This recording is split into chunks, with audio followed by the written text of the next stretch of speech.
নমস্কার, Dipak Chakraborty snake story আমার এই ইউটিউব চ্যানেলের পক্ষ থেকে শুরু করছি আজকের একটি আকর্ষণীয় অনুষ্ঠান। আমাদের বর্তমান এই সমাজ ব্যবস্থায় সাপ কামড়ের মূলত সমস্যাটা ঠিক কী, এবং চেষ্টা করব এক এক করে বেশ কিছু মুমূর্ষু রোগীর ইতিহাস নিয়ে আপনাদের কাছে উপস্থাপন করা। আজকে মূলত যে আলোচনাটি করব আপনারা অনেকেই জানেন, ডাক্তার সমরেন্দ্রনাথ রায় ক্যানিং মহকুমা হাসপাতালের সাথে যুক্ত আছেন।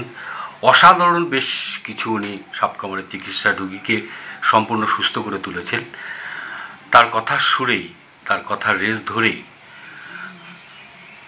আমার এই কেস হিস্ট্রিগুলো নিয়ে আলোচনা করার আগে কয়েকটি কথা বলা অত্যন্ত জরুরি বলে মনে করছি।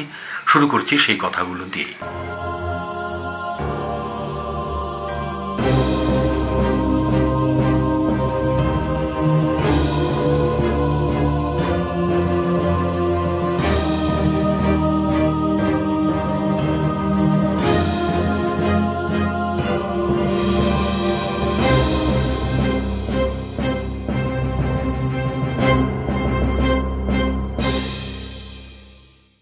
সাপের কামড় ও এর প্রতিকারের বিষয়ে কিছু বলার আগে আমাদের দেশে জনস্বাস্থ্য ব্যবস্থা সম্পর্কে কয়েকটি কথা বলা অত্যন্ত প্রয়োজন। তৃতীয় বিশ্বের দেশের মতো আমাদের দেশেও জনস্বাস্থ্য সম্পর্কিত নানা সমস্যা রয়েছে। ম্যালেরিয়া, কালাজ্বর, ডেঙ্গু, যক্ষ্মা ইত্যাদি জনস্বাস্থ্য সম্পর্কিত রোগগুলির জন্য আমাদের দেশে নানা জাতীয় স্বাস্থ্য পরিকল্পনাও রয়েছে। অথচ সর্পবিশেষজ্ঞ রমুলা সুইটেকের হিসেব অনুযায়ী সাপের কামড়ে বছরে প্রায় 49,000 জন মানুষ মারা যাওয়া সত্ত্বেও সাপের কামড় ও সেই সংক্রান্ত সমস্যা বিষয়টি জনস্বাস্থ্যের কর্মসূচিতে অন্তর্ভুক্ত করা হয়নি। সাথী বন্ধুদের জানিয়ে রাখি, এই হিসেবটা কিন্তু বেশ কয়েক বছর আগের। বর্তমান সরকারি হিসেব অনুযায়ী, ভারত সরকারের রিপোর্ট, সরকারি হিসেব অনুযায়ী সাপের কামড়ে আমাদের দেশে মৃত্যু ঘটছে গড়ে 65,000।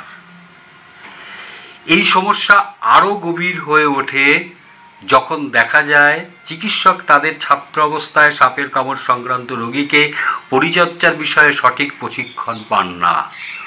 পরবর্তীকালে তারাই যখন নবীন চিকিৎসক হিসাবে সরকারি হাসপাতালগুলিতে কাজে যোগ দেন, তখন দূর দূরান্তের গ্রামেগঞ্জে গভীর রাত্রিতে সাপের কামড়ের রোগীদের চিকিৎসার ক্ষেত্রে তারা যথেষ্ট অসহায় বোধ করেন।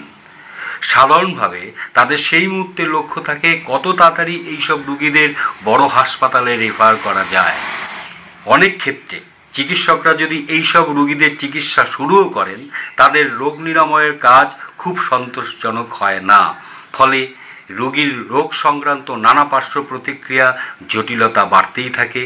অন্যদিকে অশিক্ষিত, দরিদ্রপীড়িত গ্রামের মানুষের মধ্যে কুসংস্কার ও পিছিয়ে পড়া মনোভাব তো আছেই।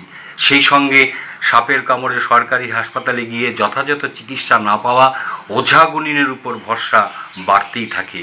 ফলে এমন ঘটনা বহু ঘটে যে বড় হাসপাতালের পাশ দিয়ে গ্রামের মানুষ এইসব রোগীকে নিয়ে ওঝার বাড়ির দিকে রওনা হয়। কামড়ানোর পর তুমি কোথায় গেছিলে? ওঝার কাছে। 3 বারই ওঝার কাছে গেছে? হ্যাঁ, ওঝা বাড়িতে এসে দাঁড়িয়েছে একবার, আর দুবার তার বাড়িতে নিয়ে গেছে। আমাদের রাজ্যের আরও সমস্যা হলো, প্রায় সব মেডিকেল কলেজ ও হাসপাতালগুলো কলকাতা শহরে। তাই এই সব রোগীদের যখন রেফার করা হয় তখন অনেক মূল্যবান সময় নষ্ট হয়। তার ফলস্বরূপ হাসপাতালে প্রাথমিক উপসর্গহীন রোগীকে দেখে সাপে কাটা বা অন্য রোগে আক্রান্ত মৃত্যু পথযাত্রী রোগীর মধ্যে পার্থক্য করা সম্ভব হয় না। ফলে তাদের প্রাথমিক উপসর্গ ছাড়িয়ে যথেষ্ট জটিলতার অবস্থায় পৌঁছায়। এই ধরনের মৃত্যু পথযাত্রী রোগীর আরোগ্য লাভের জন্য প্রয়োজন ভেন্টিলেশন, ডায়ালিসিস ইত্যাদি, যা অনেক সময় করার সুযোগ পাওয়া যায় না।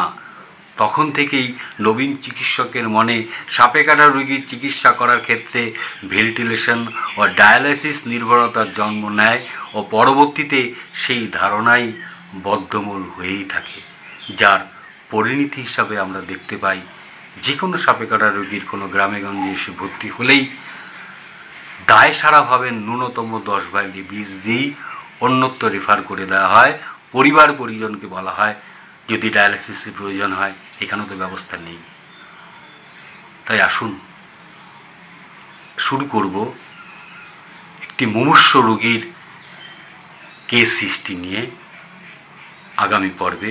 অবশ্যই আমার এই ইউটিউব চ্যানেলটি দেখতে থাকুন, সাথী বন্ধুদের বলুন, ভালো লাগলে আপনাদের মতামত আমার কমেন্ট বক্সে জানান এবং চেষ্টা করুন আরও মানুষ যাতে উপকৃত হয়।